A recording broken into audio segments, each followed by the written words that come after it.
All right, Mix Masta B here for MMB Radio, and on the phone lines right now, I have a guy who I could say I personally know, and I'm very honored to have him on. He's the director of the new documentary "I Am Santa Claus." Tommy Avallone, how are you? Hey man, how are you? Mixmaster B? Doing awesome, man. And well, like I said, it's just you got this new documentary. It's coming up on the holidays. We're only mere days away from Christmas, and Can we talk about how we used to work together at Camden County Radio? we are going to get into that a little bit. We are going to get into Okay. that a little bit. But like I said, we're mere days from Christmas, and we're like almost over with Hanukkah and all this other stuff. And but yeah, like I said, we got this new documentary called "I Am Santa Claus." And before we get into the documentary that you directed, that we're I guess we could take it back. Let's talk about how we originally know each other. Yeah, man. I was the show before you, Camden County Radio. We called ourselves the Parking Lot Show because we felt like our reception only reached the parking lot of the school. It And really only did. huh? It really only did, and maybe on 42. Yeah, yeah. And you would come on after us, and you're like, "What are you doing?" Because I could get, like I said, it would start to come in on, Route 42. And as I'm coming in, as soon as I got into the parking lot, it was like crystal clear. And I'm like, what the hell are they talking about? But yeah, it was an interesting show. If you didn't catch it from the beginning of the show, you might have been lost somewhere in the middle. Most of Yeah, the I times mean, I we didn't hear from the barely like beginning. we weren't in Camden County Radio. We were not allowed to play. We're not allowed to really talk too much. You can talk up a song, hit the post and all that jazz, but we would never really play music. We would just kind of talk. Me and my buddy Alex. And Yeah, I was gonna say I can recall one time coming in, and you guys were like making farting noises or something, or yeah, like no, throwing we were up, trying or to make like Alex throw up. yeah, make him like Alex throw up. and the great thing is, like, you weren't allowed to take calls or really talk. So what we figured out is if someone would call in, we could put the second microphone up to the phone and take callers. And yeah, we were before our time.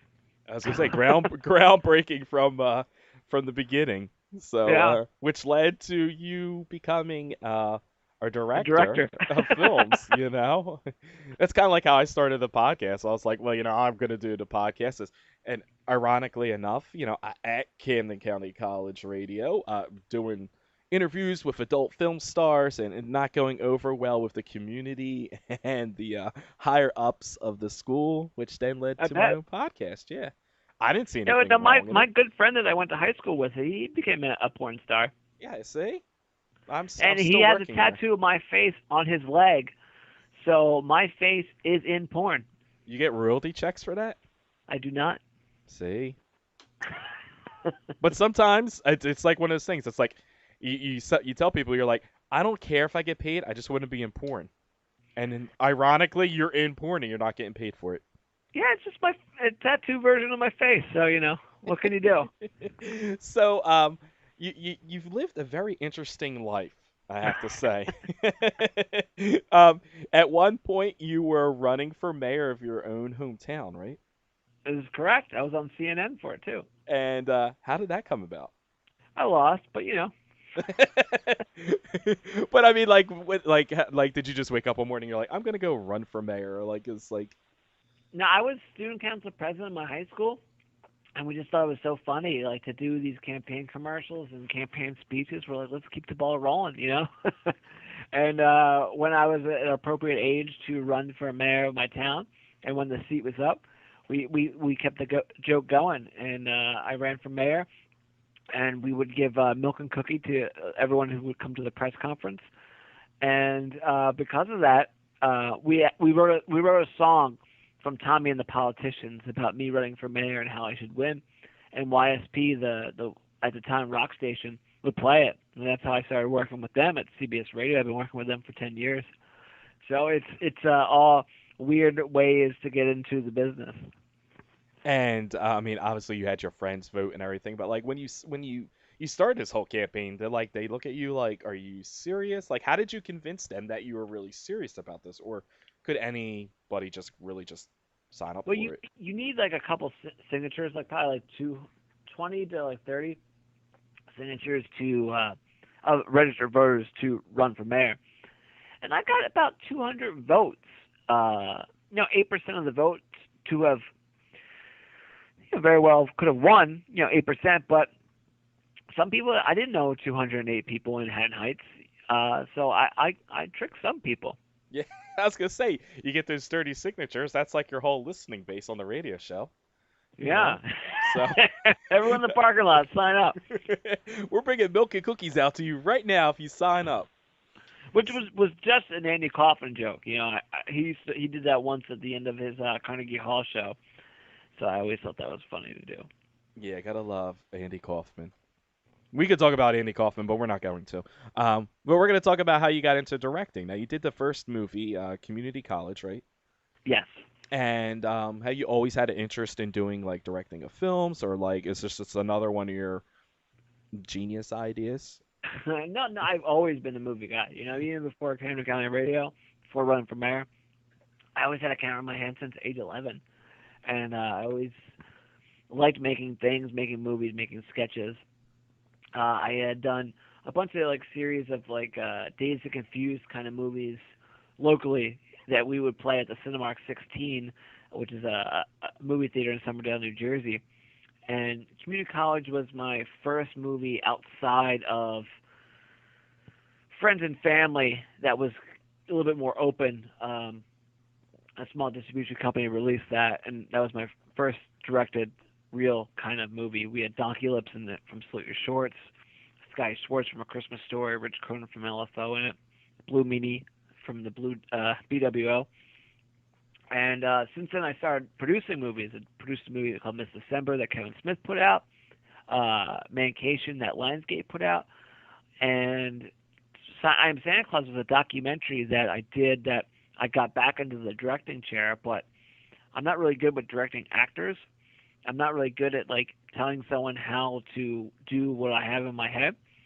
So I found directing a documentary to be so much better. So, kind of give us a synopsis of the whole documentary. It's called "I Am Santa Claus," and it follows people who are Santa Clauses, right? Like 24/7.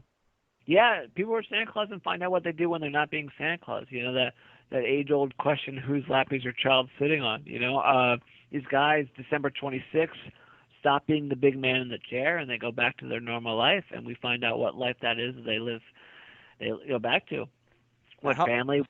Go ahead. I was gonna say, how many of these Santa Clauses did you have to In the follow movie, around? we have five. We have our Detroit Santa, who lost his job, he got divorced, he lost his house, he's living in his daughter's basement, and found being Santa Claus to lift him out of this sort of depression. We have our Santa Jim from Texas, who's our gay Santa. We have a Santa from California who's a real estate agent and a member of the Fraternal Order of the Real Bearded Santas, which is a real organization. Our Santa Claus from Long Island, who legally changed his name to Santa Claus. And Mick Foley, who is our rookie WWE Hall of Famer, who always been a Christmas fanatic, but now, because of us, took a class, got a suit, and bleached his beard and became Santa Claus, and it was very magical. Yeah, I was gonna say you've seen him on WWE programming, dressed up as old Saint Mick, and I guess the next question I would want to ask is like, how do you determine which Santa Claus to follow? Like, did people have to audition for this, or is this something like you just randomly pick people? Yeah, well, working in a radio, man, like it's just like you know how to find characters. Having left Camden County Radio, I worked for WISP for a while, and I worked for a radio show called the Kid Chris Show, which was an afternoon then turned morning show that just was like, it was like a Howard Stern-ish, where they had a lot of characters that would call in, and you could make bits around them. So I had found a Santa Claus at a Chiller Theater, a horror festival in Parsippany, New Jersey, who is our Santa who legally changed his name to Santa Claus. I found him. He gave me his business card, and I found that a lot of these Santa Clauses are on Facebook. So I would reach out to the pictures, the profile pictures that I found interesting, and me and Spike Eskin would interview them and kind of get their background story. And in that, we found Russell Spice, our Detroit Santa, our Santa Bob from California, and we talked more to our Santa Frank from New York. We went. One of my producers, Annie, she went on a gay bear message board called BearFuzz.com and found Santa Jim. And as I know you haven't seen the movie, but as you'll see, he's a sweetheart. I've seen the trailer, and I do own the DVD. I do plan on seeing it. It is a Christmas gift for someone, so as I soon got as you. I hand it off to them, I want to watch it. But I did watch the trailer, and I thought it was hilarious. Thank And you. I'm getting a lot of good reviews. I know you're doing the media tours, and you were all over the place. I just saw you were on like New York Live, or what's that, New York Today, and a Good couple day. others, Good Day New York, and a couple other places. Yeah, What's we the did Kevin experience Smith's been? podcast. Mick did Mark Maron. We're on Daily Show. Jenny McCarthy. Yeah, I mean everyone who's seen the movie really really enjoys it. They feel that it's a good, not just pullback of who Santa Claus is, but humanity. Because of the people who are Santa Claus, they're real people and they go through real life problems. Long distance relationships, being accepted, being lonely, uh, depression and money issues. You go through a lot of these sort of bags. We run into a Santa Claus who's a swinger at Ron Jeremy's Club Sesso in Portland, Oregon, and a lot of the Santas in the organization they just weren't happy with that. So there's bigger issues in it underneath a Santa Claus umbrella. As I say, this is like serious stuff here. There's not, there's But real there is life to it. humor. There is humor to it. We do have a Santa Claus falling after he tries to play basketball. So there's humor. So like, who followed him around? Was it you that followed them all individually, or did you have like groups of people that followed him around? And you just kind of like gathered all the video at the end, or? Nah, I mean I was more or less there the whole time. There was a couple like when Santa Russell got drunk on St. Patrick's Day. I was unfortunately not there. I was in the Texas Bear Roundup, which is the largest gathering of hairy gay men in Texas. I So knew it. I knew it. I knew it. it was a double book sort of situation, and I picked the gay event over the drunk event. But more or less, I was there the whole time. It was a crew of like 2 to 3 to possibly know people. When Santa Jim, who is a model for the bear community, I was there by myself for that. But we usually have like 2 to 3 people. Now, how often did you follow them around? Was it like for a week, a year, or like how long were you following these It, guys around? it, it was the year of 2012, and I was more or less gone every other weekend around that. And it was my first year of marriage too, so it was definitely trying. I would say so.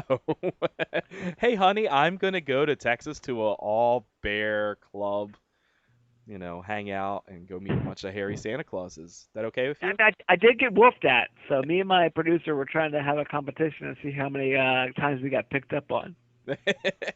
So the movie is available on Blu-ray, DVD, and I picked mine up at FYE. So I picked Yeah, mine up at the Morristown Mall at FYE because I can't find another FYE to save my friggin' life. there's two in Um, Philly. There's one is in the there? gallery and on Broad Street. Well, see, I can't make it to the gallery. They close at like 7, so Do they? What? Yeah. I never would make it there in time.